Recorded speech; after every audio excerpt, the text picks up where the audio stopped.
Who knew the House of Mouse could be so meta?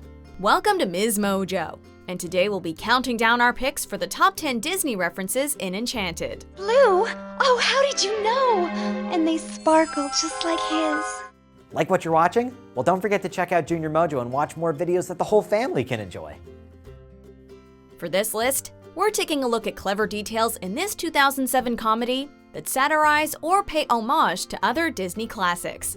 If you've never seen the film, keep in mind that a few spoilers lie ahead. Number 10. Giselle loses her shoe.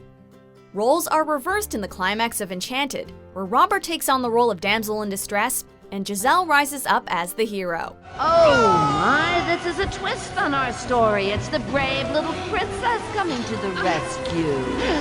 I guess that makes you the damsel in distress, huh, handsome? On her way to rescue Robert from a fearsome dragon, Giselle removes her high heels and pulls out a sword. She's in such a rush that she leaves one of her shoes behind. This is an obvious nod to the sequence from Cinderella, in which the titular character loses her glass slipper. Things come full circle in the end when Prince Edward helps Nancy try on Giselle's forgotten shoe. Figures. When the shoe fits, these two realize that they'd make a perfect match, paving the way for happily ever after. It's a perfect fit.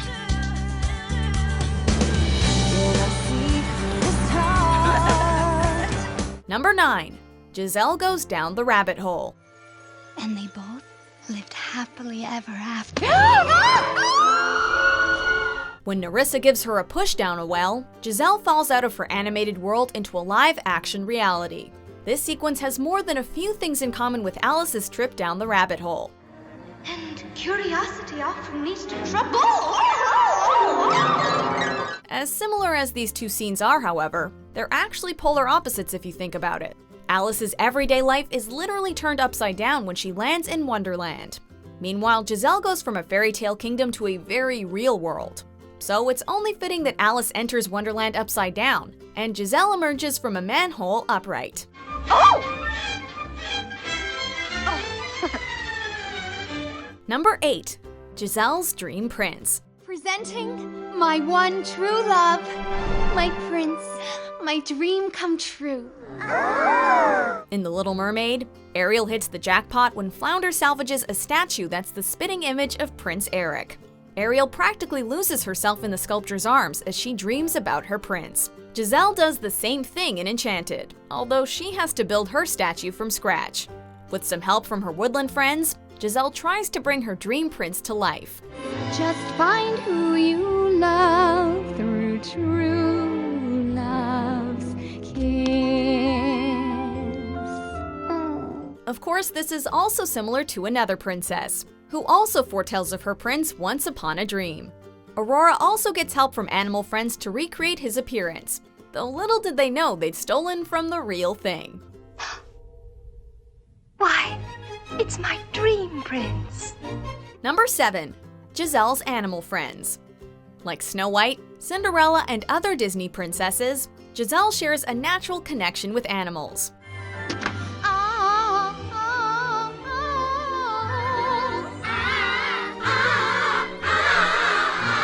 Instead of cuddly rabbits and chipmunks, however, she attracts New York's rats, pigeons, and insects once she gets to the real world.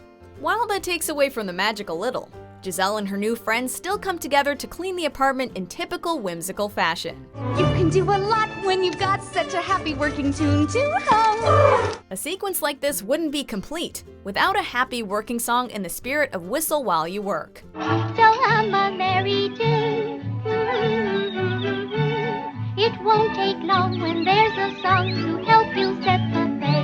Giselle's tune also borrows a few notes from Sing Sweet Nightingale as bubbles show off her reflection. We'll keep singing without fail, otherwise we'd spoil it. Number 6. Queen Narissa's appearance.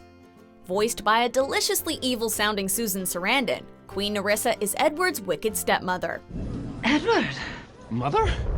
Edward! Two characters that largely inspired this villainess are the evil queen from Snow White and Maleficent from Sleeping Beauty. How quaint. In the same vein as her predecessors, Narissa drapes herself in dark colors, maintains a devilishly elegant demeanor, and is no stranger to the black arts. Taking a page from the Queen, she disguises herself as an old hag to trick Giselle into eating a poison apple. Then, when true love's kiss prevails, she takes on the form of a dragon like Maleficent. And just like the Queen and Maleficent, Narissa's evil deeds inevitably catch up to her.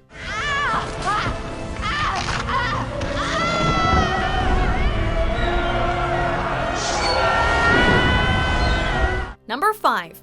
Mary Poppins references. In addition to animated features, Enchanted also has a few nods to Disney's most cherished live-action film, Mary Poppins.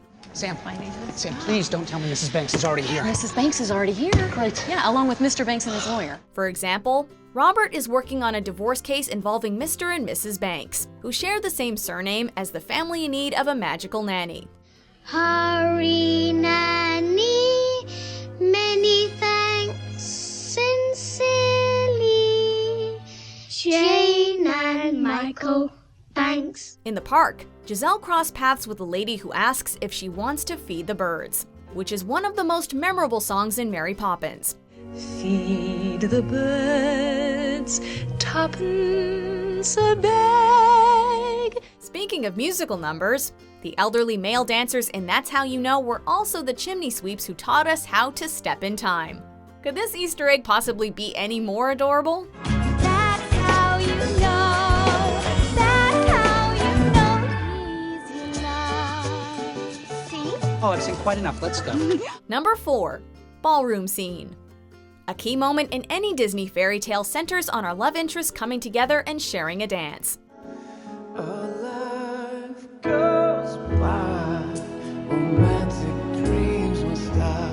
While this scene features an original song from Alan Menken and Stephen Schwartz, it references several other Disney films.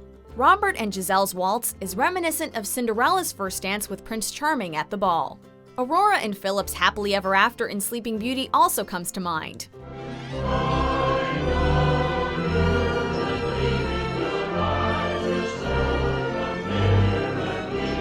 On a visual level, the scene probably has the most in common with the ballroom sequence from Beauty and the Beast, especially when we get a good shot of that chandelier. As much as the scene borrows, though, it still stands on its own as a genuinely romantic moment.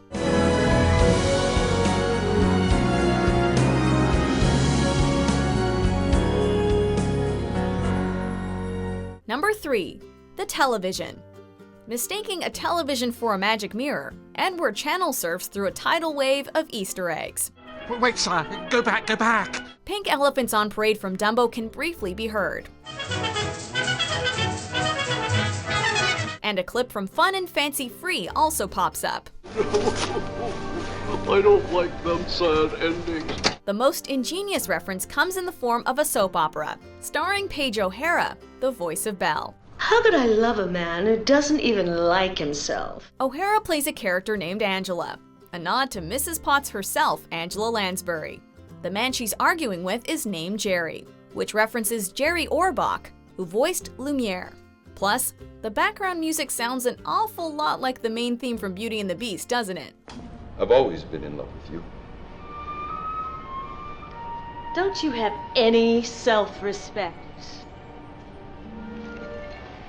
I don't need self-respect. Number 2. Voice actors cameos. O'Hara isn't the only Disney legend to make a cameo here.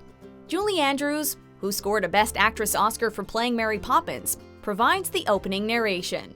Once upon a time, in a magical kingdom known as Andalasia, Edward runs into Judy Kuhn, who lent her singing voice to Pocahontas. You're too late. My apologies.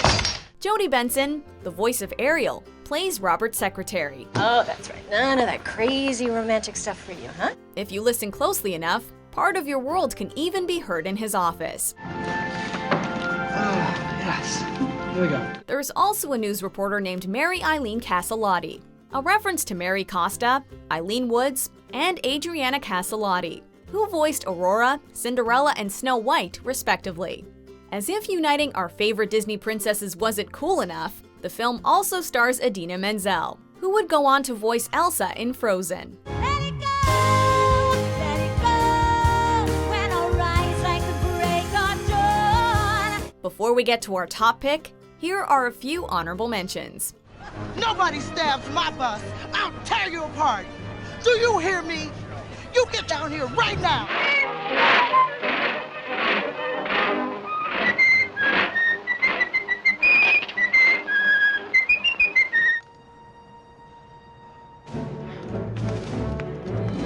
This is the night, it's a beautiful night, and we call it a bella notte. Hey, girlfriend.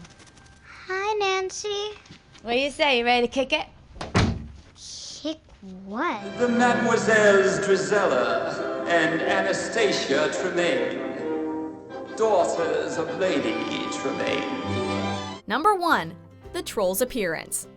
At first, the troll who attacks Giselle might look like a generic green beast. Anyone who pays close attention, however, will find a plethora of Easter eggs hidden here. The troll's ensemble is comprised of pieces of dresses worn by Snow White, Cinderella, Aurora, and Belle, not to mention Ariel's seashells. Does that mean he ate these 5 princesses and Giselle was next on the menu? Not necessarily. It's worth noting that the princesses all wore these outfits towards the beginning of their adventures. Once they lived happily ever after, they upgraded to fancier attire. So maybe the troll raided their old wardrobe. In any case, one thing's for sure. The troll's holler sounds just like Goofy's.